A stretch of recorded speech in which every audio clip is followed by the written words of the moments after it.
د حضرت محمد صلی الله علیه وسلم لومړنۍ میرمنه څه نومې ده؟ حمزه رضی الله عنه په کومه غزا کې شهید شو؟ او دا راته ووایي چې لومړنی آیات چې په رسول الله صلی الله علیه وسلم باندې نازل شو په کوم ځای کې او کوم آیات؟ السلام علیکم ورحمت الله. خیر ورور نوم دې چې عزیز الله. عزیز الله. عزیز الله د عزیز خپله عزیز خپله باید چا نوم ده؟ د خدای نوم د دوست معنا ورکوي. ماشاءالله ماشاءالله. تاسو دا راته ووایه چې د حضرت محمد صلی الله علیه وسلم د څو زامن درلوده؟ حضرت محمد صلی الله علیه وسلم درې زامن درلودو چې عبارت له ابراهیم اسحاق قاسم او هغه ابراهیم قاسم دریم نوم طيب او د حضرت محمد صلی الله علیه وسلم لومړنۍ میرمنه څه نومې ده؟ عایشه ده.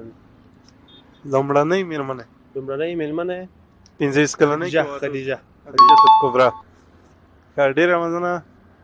یو بله پوښتنه مې درته وکړم چې د حضرت محمد صلی الله علیه وسلم په ژوندانه کې د ټول اولادونه وفات شوي، یوه لورې چې پاتې وه هغه نوم څه و؟ فاطمه رضی الله عنها. ماشاءالله. ستاسو لپاره ډالۍ مبارک دي درته. خدای دې کیسې مطالعه کړي. ډېره مننه. خدای پاک. السلام علیکم ورحمت الله. ورور مبارک.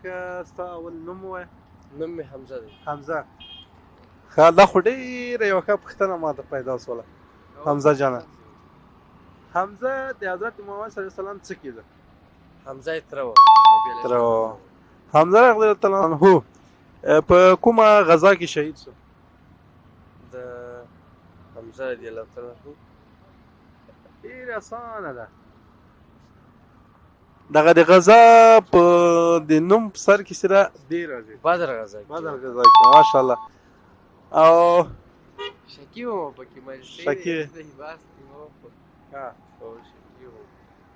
هغه یو بله پوښتنه به مو کومه چې د حضرت محمد صلی الله علیه وسلم د میرمنې نوم او لومړنۍ میرمنې عایشه رضی الله عنها. اوله میرمنې 15 کلنۍ کې واده ورسره کړی چې 40 کلنه وه، هغه چې تجارت پیشه وه، بیبي خدیجه رضی الله عنها. ماشاءالله. ډېر پوښتنې ته ډېر ښه ځوابونه ورکړل. حمزه جانه دغه کتاب دی تاسو لپاره، او په دې کې به خامخا نوم هم وي او خامخا یې مطالعه کړئ ځکه سیرت النبي کتاب دا ډېر مهمه کتاب ده. خدمت سه الله عزتمن لره. ډېره مننه. خدای پاک. السلام علیکم ورحمت الله. وروره ستاسو نوم مبارک چې محمد جانه، تاسو به دا راته ووایه چې د حضرت محمد صلی الله علیه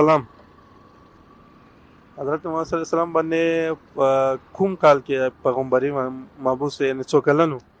دی د 25 کلو